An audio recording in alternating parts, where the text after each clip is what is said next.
Good day. This is Rob J from Solo Harmonics with another video. This is actually going to be a follow-up video to the Kingman, Arizona UFO incident of 1953 and my sci-fi topic that I just recently published not too long ago. This video is going to be a little bit difficult to discuss, but it is what it is. In this video, we're going to discuss the 1973 Kingman, Arizona Blevy propane explosion that took place.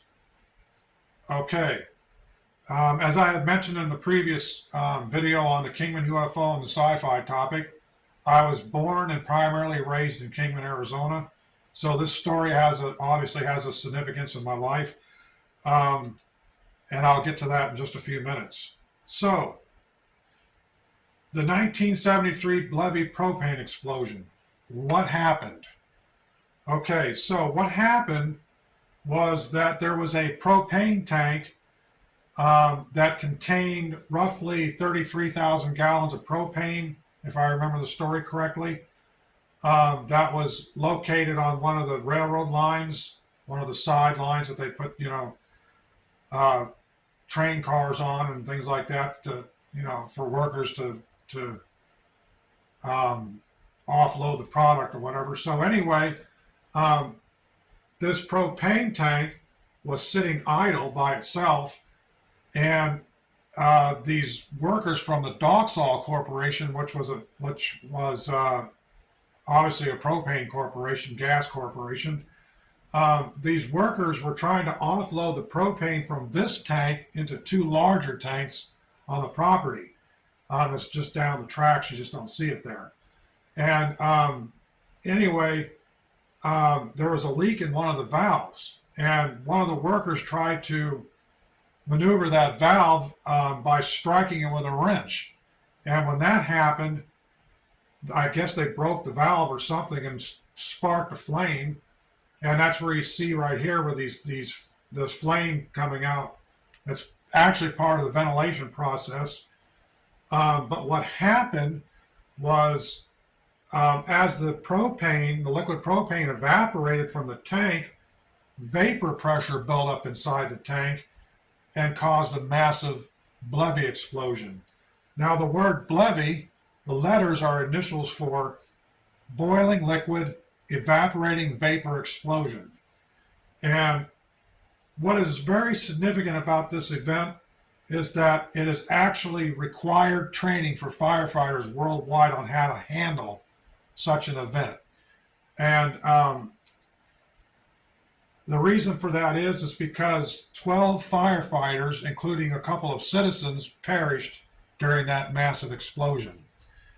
And there were other casualties as well. There were several severe burn injuries that took place, and it actually overwhelmed the very hospital that I was born in, which was Mojave General, I believe, in downtown Kingman. As we go on here, a lot of the witnesses described this blast as being something like a small tactical nuke or nuclear weapon. That's how they described it was like. As you can see here, this is the actual mushroom cloud that from that explosion. And there's actually some film footage on YouTube that actually has like a couple of minutes of that explosion taking place. It was either done on 35mm film camera or something like that, because obviously back then we didn't have modern cell phones as we have now today. So, as I said before, it's required training for the firefighters worldwide. And what is my story behind this? Well, I lived in that area in 1974. I was only about 6 years old back then. And at the time of the blast in July of 1973, we were living in Spirit Lake, Iowa. Me and my family were living in Spirit Lake, Arnold's Park, Iowa at the time. And I believe we moved back to Kingman the latter part of that same year, probably around October, November, I'm not too sure. But we actually lived in a residence that was actually not much more than a quarter mile away from the blast site off of Railroad Avenue in Kingman, Arizona. Fortunately, this took place in a less populated area, but there were several buildings and several businesses around that area, including, I believe, a truck stop that was completely leveled by this explosion.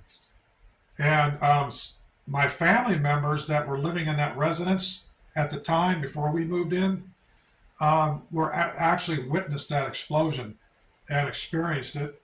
And some of the buildings, I think it was a storage shed, was actually had caught on fire, and I believe some of the windows of the main house blew out as well. This, like I said, I'm bringing this up from a distant memory, but I still remember it well. It's having a near photographic memory. You remember things like this. But I wanted to share this story with everybody because I think it's really important that people understand what's going on here. So I lived in Kingman, Arizona from 1974 to 1978. And then I resided in Flagstaff, Arizona from 1978 to 1984. After a short time in Las Vegas, we moved back to Kingman, Arizona the latter part of 1984, and I resided in Kingman until 1986. And then I left Arizona in 1986, and I have not been back since. I now live in the south of, the southern part of the United States. So I haven't been back out west in or since then. So, it's one of my bucket list things is to get back out there one of these days and experience the West again, like the Grand Canyon and all those tourist places out there. And Arizona's a beautiful state, and Kingman's got an interesting history besides this and besides the UFO incident.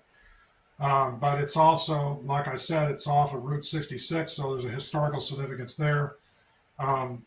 It's a great little town. Not a whole lot going on there. It's a great retirement community. There's some corporations out there as well. One of the things I wanted to mention as well is that some of my family members, like I said, that reside on that property where I lived back in 1974, knew some of the firefighters. And one of those firefighters is Lee Williams. Lee Williams is actually the name of one of the high schools there. It's the former Kingman High School campus. The new Kingman High School campus is on the other side of town, I believe. But I attended that high school that is now named Lee Williams High School. And interesting thing is, back in those days, it was an all-volunteer firefighter force. So another thing that's significant about that is that the reason for the training here is not only how to handle this type of situation, but also there was a large crowd of spectators that was near the propane tank.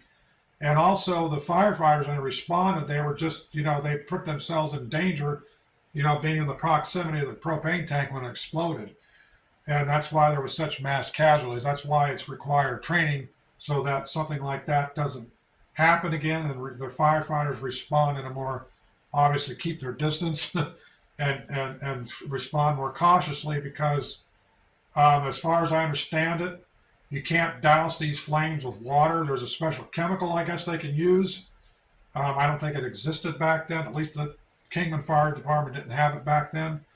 That was another thing too. They had short supplies, and also they had volunteer force. So probably not as well trained as, say, a primary fire department would be. Anyway, I just wanted to share this story with everybody because I think it's really interesting. There's a memorial that's located in Kingman. I think it's in one of the city parks that names all 12 firefighters that perished. And if you're ever out that way, if you ever take a vacation out there, visit and, honor the firefighters that perished. And you know, like I said, it's a significant memory for me. I lived out there, and as I said before, I just wanted to share it with everybody. And stay tuned for another video in the near future that's on another significant event that happened in Kingman. And that event was the Timothy McVeigh Oklahoma City bomber and his connection to the Kingman area. So stay tuned for that in the near future. This is Rob J. of Solo Harmonics. I hope this video was informative. And stay tuned for future projects. As usual, all I need is time.